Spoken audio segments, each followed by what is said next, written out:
Good enough? Do a bit of a Helsinki there. A Helsinki? Yeah, that's a place, right? Yes.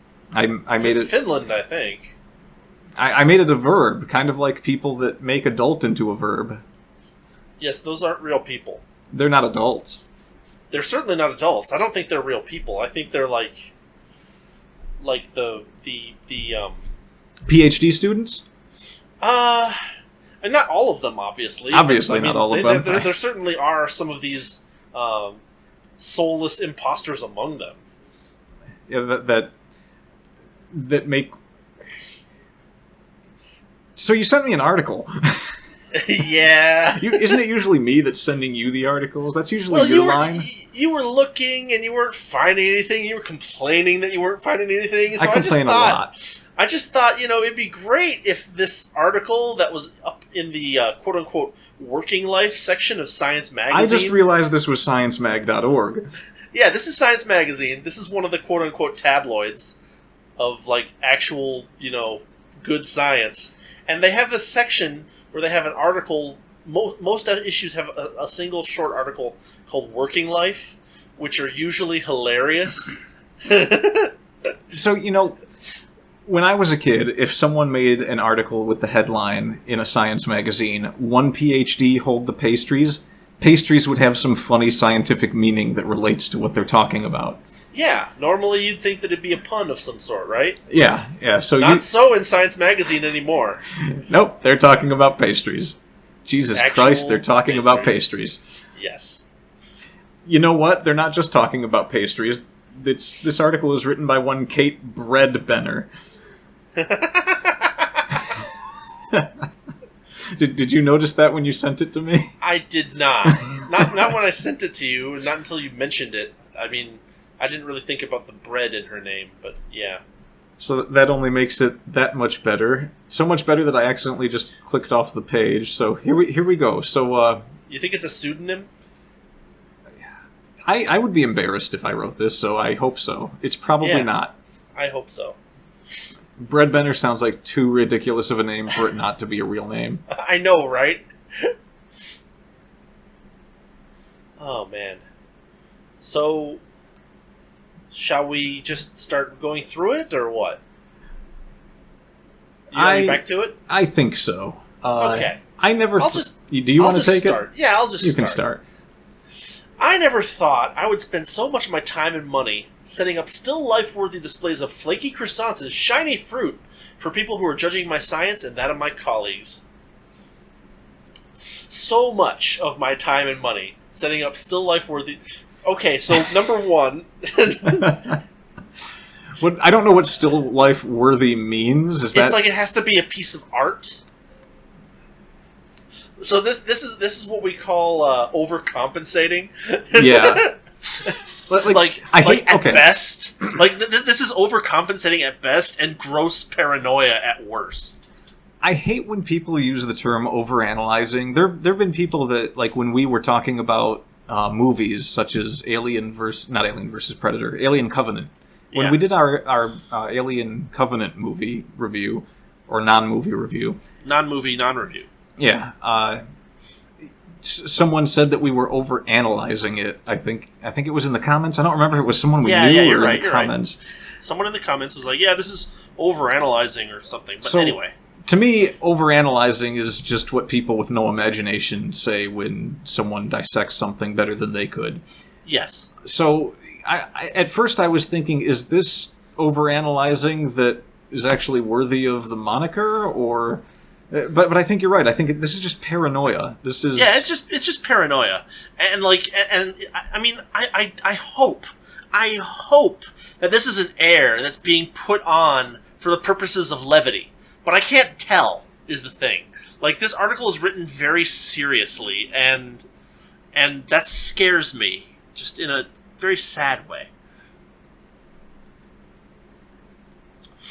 Yeah, it's not exactly.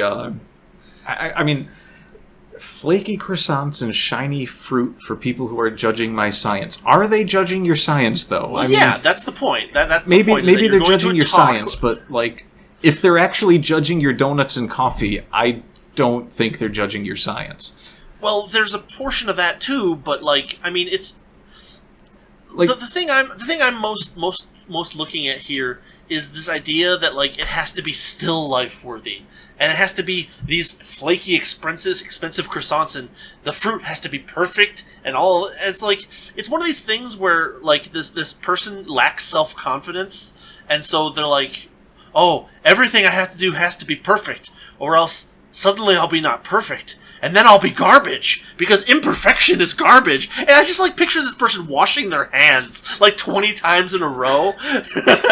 Imperfection is garbage is, like, the worst stance to have if you're becoming a scientist. Yeah, pretty much. Which doesn't bode well for the PhD here. Yeah, so this... And I made this point before we started recording, but if you're coming to one of these things... and you know you're going to have to sit through something that you probably don't even really want to, but it's part of your job. Well, you want to sit through them for the most part. I mean, that's what most of these things are for. It's for someone to give a seminar and for people to, ask questions. And okay, but you prefer to be comfortable. And if someone sets you up with some coffee and donuts, it's pretty comfortable. That's the whole reason that you go to these seminars. Now, since you've said it, credentials. You are a PhD. We have it. I went through this song and dance, and the best part is the next sub-sentence, the next clause is that. Yet that's the expectation. This person is delusional. like seriously, like, oh, you brought donuts? Oh, holy crap! One of them has chocolate on it. Yeah, all right, perfect. Let's rock. I will drag your name through the mud, sir, if you have not provided me with Starbucks Best. Yeah, exactly. Which is garbage. So yes. So they're not looking for much. At my university and many others, students bring food to our thesis committee meetings and defenses, adding to the already sky-high pressure. No, you want your audience to be comfortable.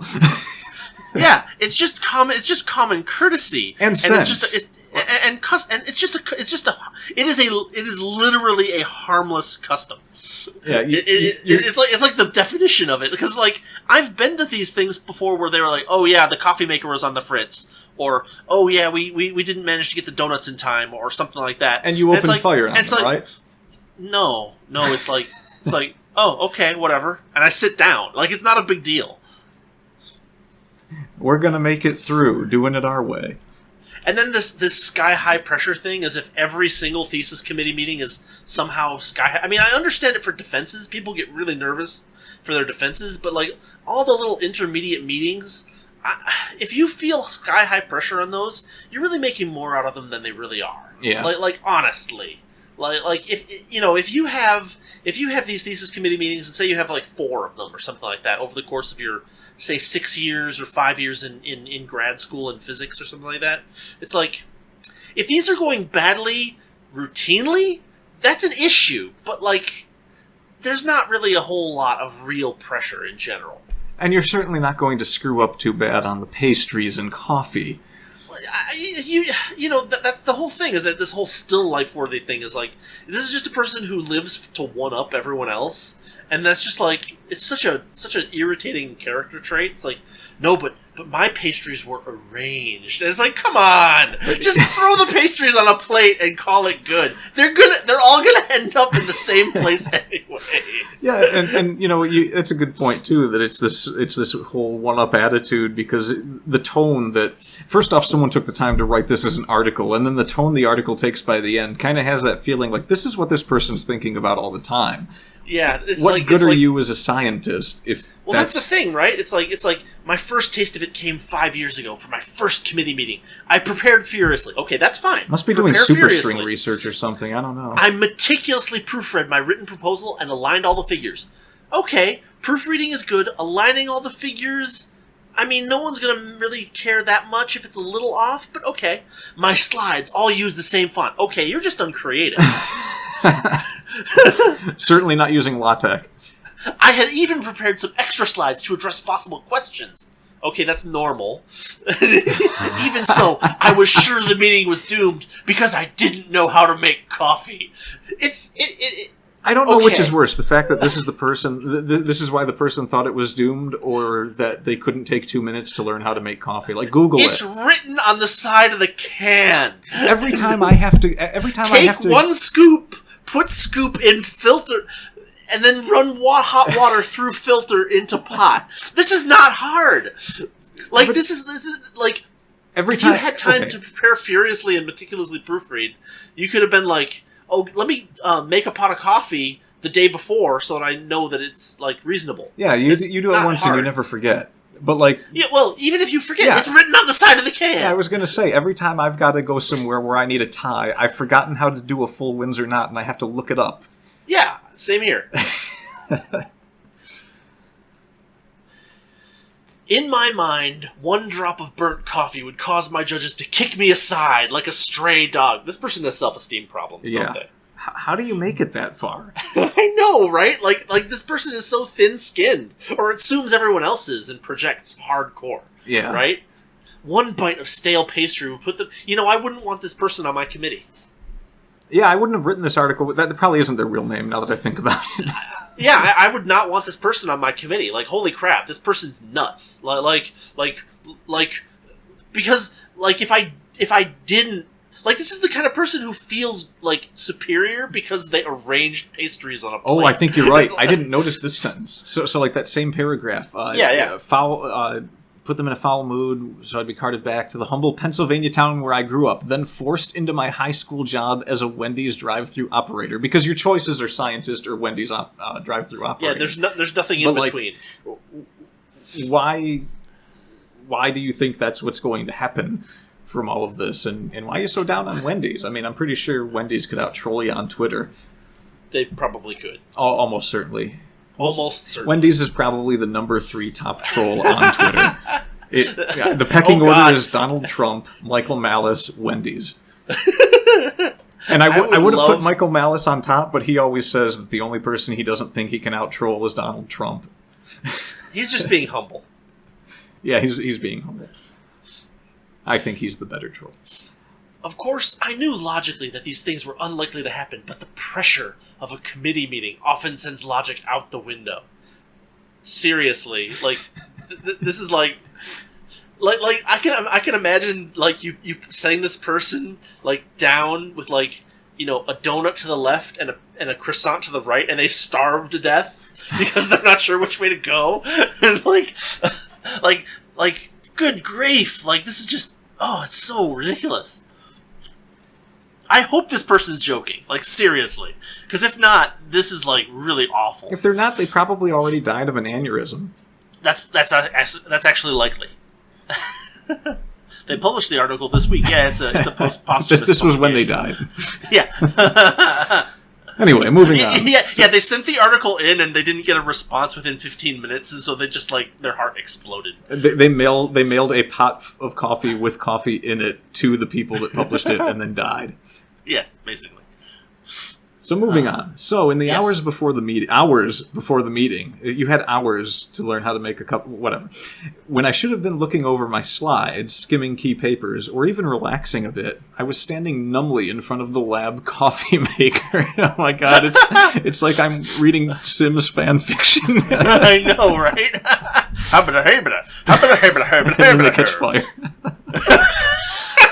And then suddenly they're in a room where they're just surrounded with walls and no one can get to them. Just like 5 scientists walk out of the room sipping coffee. Best committee meeting ever. Pretty much. A Rubik's Cube I couldn't solve. Discouraged, I tackled... Oh my god, if a coffee maker is a Rubik's Cube, how did you ever work at a Wendy's drive-thru? It's like a Rubik's Cube with one color. It's a Rubik's Cube with one color and instructions on the side.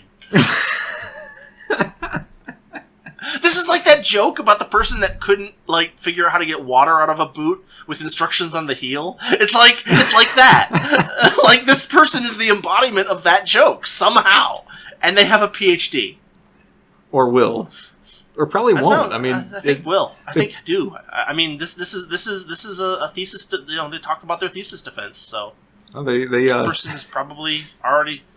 I don't know. I think they all walked in and this person just threw the hot coffee at them and ran out of the room screaming. No, it wasn't like they ran out screaming. Like, they threw the hot coffee with, like, one of those short, punctuated screams, like that, like, ah! And then they, like, ran out with their arms flailing about. Or even better, they do that, except instead of running screaming from the room, they hide behind a curtain. Yeah. Those are blinds. Discouraged, I tackled a problem more within my reach, plating the fresh almond croissants I had trekked 20 blocks uptown to fetch earlier that morning. Ugh. Wait, you walked 20 blocks to get croissants and you didn't stop at a Starbucks on the way? Oh, I don't even want to know what city this was in, because that's just going to make that so much worse. It's like, how am I ever going to make coffee as they walk past a Starbucks that's on one corner across from another Starbucks? I had made the mistake of wearing my meeting outfit, a button-down that made me feel like a capable adult. Well, and the humidity had left me with pit stains, like a character in a deodorant commercial. They're scientists. Good thing I had a backup. Care. Good thing I had a backup outfit. Talk about privilege. Backup outfit? Yeah, no kidding. Remember when you and I went on that economics cruise and you had one suit that your jacket didn't quite fit right, but you had to put it on because it was, the whole thing was a sweat bag? Yes. That's the term that we use, sweat bag, that was the term that... We did talk about that in the... in the Contra Cruise one, yeah, we did. I think we did. That was, yeah, Episode so it's like, 3, this is normal, like... No, but this is a person that has a backup outfit, like, and is worried, again, this is like, this is a person who is, like, horribly over paranoid about everything. Like, I have a backup outfit, it's gonna be fine. But they didn't have backup deodorant. Oh noes. But once the croissants were settled on the wooden cutting board and the perfectly ripe grapes were in their cute owl deck-decorated bowl, I turned back to the dreaded coffee maker and felt my perfectly prepared world crumbling around me. Yeah, that's what happens when you try to have a perfectly prepared world. I really hope this is joking. I hope this is written in joke. Gaze upon my coffee maker in despair. Ozymandias, PhD. Enter these grounds. And despair. Out of the corner of my eye, I saw Joan. Of ARC? Maybe. 1 year ahead of me in grad school, Joan had already been through the gauntlet I was about to face. Even more important, she was a fervent coffee drinker. Okay. Hey, Joan, I yelped. She yelped. Oh god, she did yelp. Trying to keep my cool. How would you like to help me make coffee for my meeting? She gave me a knowing look. Was the knowing look one of, yeah, I know how to make coffee? The kind of look that says she's been there and come out the other side. Of course. Making coffee? She Yes. agreed to help. Yeah, the coffee is totally easy. In the end, the meeting went fine, but my lack of coffee-making knowledge shook my confidence in my abilities as a scientist more than it should have. Dude, if your inability to make the instructions are on the side of the can. I mean, at what point did this person's parents give up on them? And they made it. They still made it to their thesis defense. They still made it. Exactly. Since then, the grad students in my lab have made a pact to help each other with snacks for these meetings. This year, we banded together to create a delectable offering for Joan's thesis defense. Team Rocket is blasting off again. She had been through all our committee meetings with us, and if we could help her with some sandwiches and a fruit salad, we were going to do it. She didn't need the stress of remembering when to hit the button on the coffee maker, while also remembering the molecular weights of all the proteins in the nuclear pore complex. I don't think anyone bothers to remember all of that at the same time. And also, this sounds more like... It sounds like you don't want to be a scientist. It sounds like you want to go into catering. I mean, it's like... I mean, you can make good money catering. Maybe this person's in the wrong career. Yeah, you can, but it's like... Oh my god. Like, when I was in grad school... Sometimes I would get assigned to do the food and coffee for the seminar, and so I would go buy some fruit, and I would go buy some donuts, and I would put them on a plate, and I'd maybe kind of arrange it a little bit, and then I'd make a pot of coffee. It's like I never felt like this was some kind of like some kind of thing that I needed to band together with someone to do. I mean, sure, there was all the projectile vomiting, but apart from that... There was no projectile vomiting for my coffee. Oh, it was that usually went fairly well. Now, the fruit was fine, too. I would rinse it off, with water. And not coffee. And not acid. It's like you're so stressed out. You're like, what do I do? What do I do? Hydrochloric acid over the grapes. I just get a big old bowl of rubidium and just dump it on the fruit, and it all starts burning on fire, and then I freak out and I run over and I grab a fire extinguisher and spray the fruit with the fire extinguisher, but it's not the right kind of fire extinguisher, so it doesn't put out the rubidium fire, and so then I just freak out and start throwing things at it, but the things I'm throwing at it are wet, and so they just make the rubidium fire even worse. Oh. It's parody. It has to be parody. I don't know. The world is an extremely fragile place. So fragile. So very fragile. I could break it with a single shove. Everything breaks with a single shove. All you need, a single light touch, and just kaboom! Pieces. Yeah, it's called Operation Dead Hand. It's called Operation. It's also called Operation. That one involves more screaming, though. Operation Dead Hand is over much quicker. The solution is easy. Committees shouldn't expect students to provide lavish spreads. You missed a paragraph. Or anything at all. Do you really want the people that you're defending your thesis in front of to be as uncomfortable and hungry and grumpy as possible? How is this a solution? The comedian Gallagher once said, if this is your problem, this is no solution. It's like, the solution is that all responsibility should be taken away from me. That's not that's your solution? Take away all my responsibilities. You're a PhD. Take them away. You're a PhD physicist. You're a PhD scientist. You're going to have some responsibility somewhere, and if you can't handle this, Jesus Christ. I know, right? At some point, someone's going to titrate something wrong, and are you going to freak out, or are you going to take care of problems? Seriously. Committees shouldn't... and it's like committees shouldn't expect students to provide lavish spreads. They don't. No. They don't, for one. I've been to meetings where they're like, oh yeah, the stuff, we didn't manage to get anything because it was short notice and something. I've been to those before. And two, it's just common courtesy. It's like, hey, you're going to listen to me blab on about my experiment for the next hour, so why don't I provide something for you so that you can sit there and enjoy something a little bit while you listen to me? It's like, remember how I said that, I didn't like the Big Bang Theory because they didn't understand what it was like to actually be a genius? Yeah. That's what this person sounds like. Yeah, that's, well... It's like, clearly, if I'm a scientist, I have to be socially inept. Let's call it what it is. It's a privileged article. This is coming from someone who thinks they should have all responsibility taken off their back for the simplest things, and also they're publishing a paper in Science Mag. I know, it's ridiculous. Not a paper, but an article. We shouldn't have to spend our money buying overpriced fruit salad. They have to spend their money to get there. Well, not usually, because it's usually in the building where they already work. But, okay, fine. You don't have to buy overpriced fruit salad. You can just buy some apples and chop them up, and some oranges, and this is,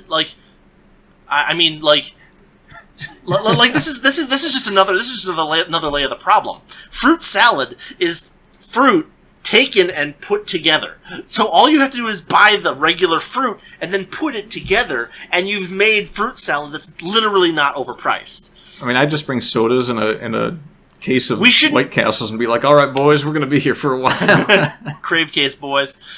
Or know how to make coffee to be considered successful graduate students.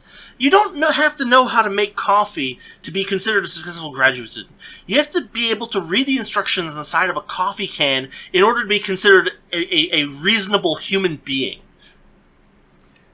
Yeah, that's... you don't have to like coffee. You don't have to like coffee. All you have to do is be able to read the instructions on the side of the coffee can and look at the device in front of you, which is very simple. It has one thing that opens up and you put a filter in there. It has another thing that you open up and you put water in there. And there's another thing where you put a pot under the thing.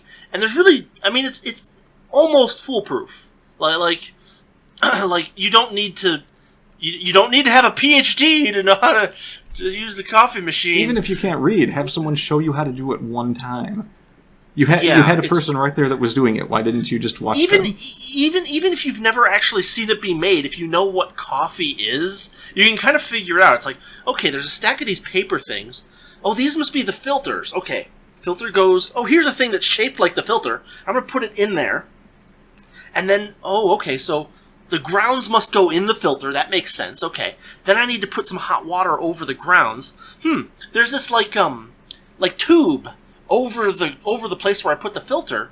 Where does that tube lead? Oh, it leads to this reservoir that has a thing on the side of it that's listed in like cups. And so it's like, oh, if this thing is listed in cups, it's a measure of fluid volume. I must have to put fluid in this container. So you get some water and you put the water in the fluid container, and then it's like, okay, now what? Well, okay, so the filter is here. The water's going to come down. It's going to go through the filter, and it's going to drip out. Oh, this hole! There's a hole right here that the coffee's going to drip out of. This is amazing! I feel like a genius! I can't believe you just walked us through that whole thing. Do you have 2 PhDs in making coffee? I might after this point. I mean, I think that Science Magazine is going to have to send me an honorary PhD. Yeah. That's what they do. and then it ends on the most pretentious note possibly. She says, our research should be enough. Your research is bunk, okay? I don't even know what this person's research is. I mean, it really doesn't matter. I should not have to be beholden to be nice to any person. I should only have to do my research. And she's not even talking about her research for the most part. She's like talking about like aligning figures and making fonts the same. Like, that's not research either. Yeah, I mean, this isn't inspiring confidence in this person's abilities at all. No, it's like I said, I would not want this person in my committee. I mean, this person is like, I hope to God this is parody. Like I can't tell because it's written just seriously enough. Like it's right on the edge of this person might be serious. I mean, I'm glad you brought it up because I was going to ask you, because when I read this, I was like, I wouldn't want this person on my team either.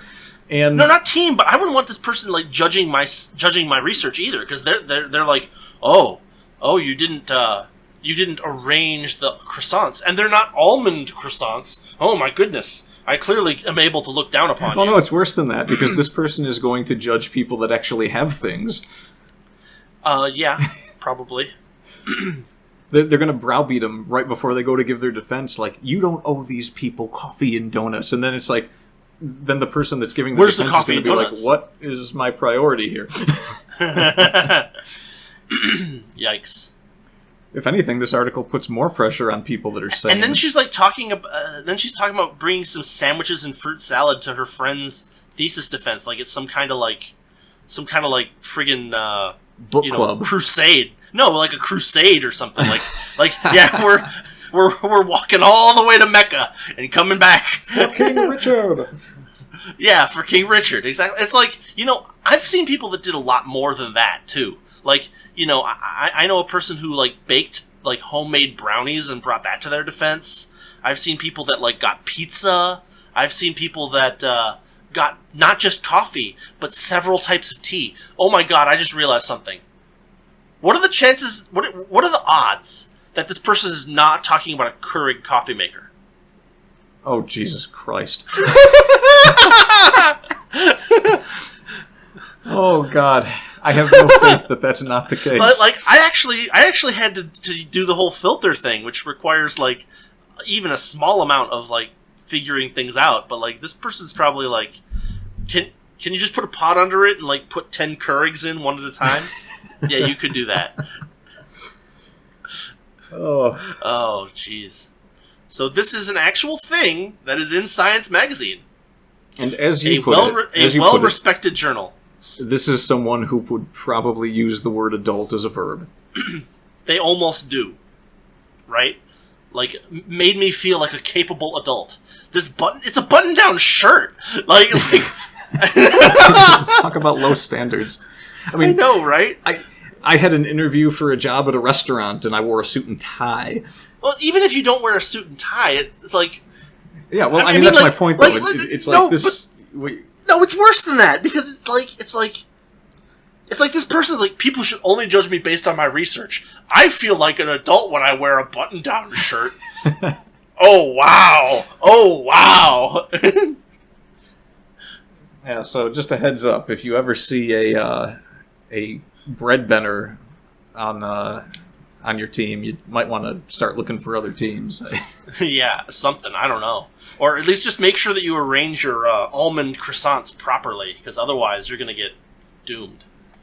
You will end up in the doomed. In the doomed. Oh, so that pretty much sums up how I feel about a lot of the engineers I went to school with right there. Yeah, I can imagine. This is what's going on in people's heads when they're educating themselves. And people wonder why. Yes, indeed. How do I coffee maker? Very droll, sir. Very droll. Oh, you're not joking. Oh my god. God help us all. God save the Queen. It's like imagine being on that committee or being, going to that meeting, and you walk in and there's 5 people standing around that don't know how to make coffee. No, and you just... I would secret like a pebble into the croissant I was eating. Crunch! Ow! Oh, my tooth! Oh my god, it'd be awesome. They'd probably faint. They'd faint like Basil Fawlty. Yeah, basically. Now, just imagine, like, you get there and they're all standing around the coffee maker, and you just shove your way through and just like, hang on, I got this. And you make a pot of coffee in front of them, and then you just go and sit down and fold your arms and wait. Yeah, I know, right? Oh, God. It's like, I have won this committee. Victory is mine. You're halfway through defending your thesis, and like, one of them raises their hand and says, "No, I need to enter. Can we get back to the part where you didn't know how to make coffee? I mean, it's cool that it's there, but like, you didn't know how to make it. Was that in?" The instructions are on the side of the can. You know that, right?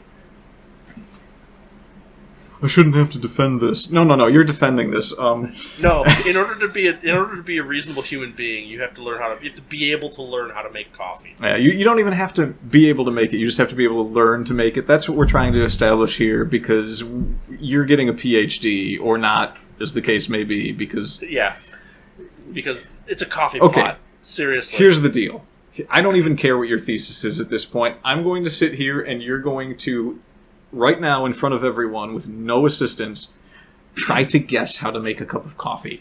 And depending on how well you do... or poorly... It's like, no, the PhD is right here. I've got it in my pocket. Yeah, I'll sign it. I mean, I don't care what's in your thesis. I just want to see you try to make a cup of coffee. Not even make it. Just like try and guess how to make it. It doesn't even have to be right. You just have to like give us a reasonable. I just want to see you try to get there. Oh, that would be the best thesis ever.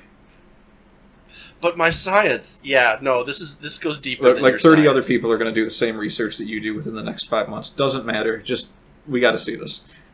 Yeah. Well. And that is sciencemag.org. Science Magazine's working life. Yeah. It's usually funny, about that funny. It's like and I don't think that it's intentionally funny. Like, I think these people think they have real problems. So what was the one in Reader's Digest? There was Humor in Uniform, and then there was the other one. I don't remember. It's kind of like that, except they're not telling a joke. It just ends up a joke. There's no punchline, just a statement that they are entitled. No punchline, only sadness. Only sadness and entitlement.